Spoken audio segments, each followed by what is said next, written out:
Happy New Year, everybody. I am fired up for the year that stretches out before us, and that's because of what we've accomplished together over the past 7 years. 7 years ago, our businesses were losing 800,000 jobs a month. They've now created jobs for 69 straight months, driving the unemployment rate from a high of 10% down to 5%. 7 years ago, too many Americans went without health insurance. We've now covered more than 17 million people, dropping the rate of the uninsured below 10% for the very first time. 7 years ago, we were addicted to foreign oil. Now our oil imports have plummeted. Our clean energy industry is booming, and America is a global leader in the fight against climate change. 7 years ago, there were only 2 states in America with marriage equality, and now there are 50. All of this progress is because of you, and we've got so much more to do.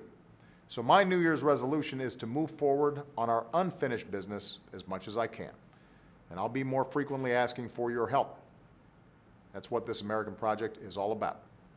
That's especially true for one piece of unfinished business, our epidemic of gun violence. Last month, we remembered the 3rd anniversary of Newtown. This Friday, I'll be thinking about my friend Gabby Giffords, 5 years into her recovery from the shooting in Tucson.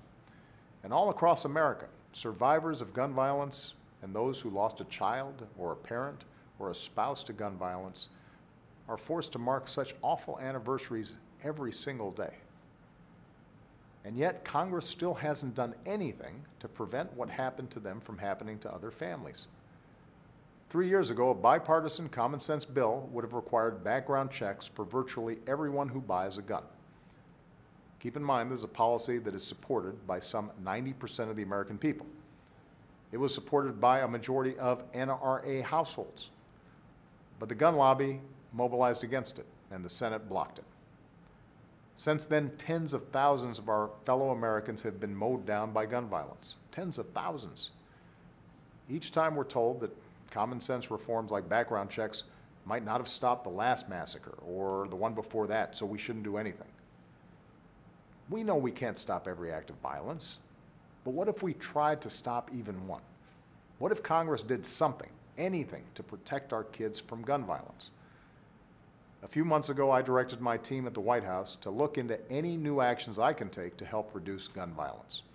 And on Monday, I'll meet with our Attorney General, Loretta Lynch, to discuss our options. Because I get too many letters from parents and teachers and kids to sit around and do nothing. I get letters from responsible gun owners who grieve with us every time these tragedies happen, who share my belief that the Second Amendment guarantees a right to bear arms, and who share my belief we can protect that right while keeping an irresponsible, dangerous few from inflicting harm on a massive scale. So I know there are a bunch of us who care about this. If you are one of them, I need your help. Change, as always, is going to take all of us. The gun lobby is loud and well organized in its defense of effortlessly available guns for anyone. The rest of us are going to have to be just as passionate and well organized in our defense of our kids. That's the work of citizenship, to stand up and fight for the change that we seek. I hope you'll join me in making America safer for all of our children. Thanks, everybody.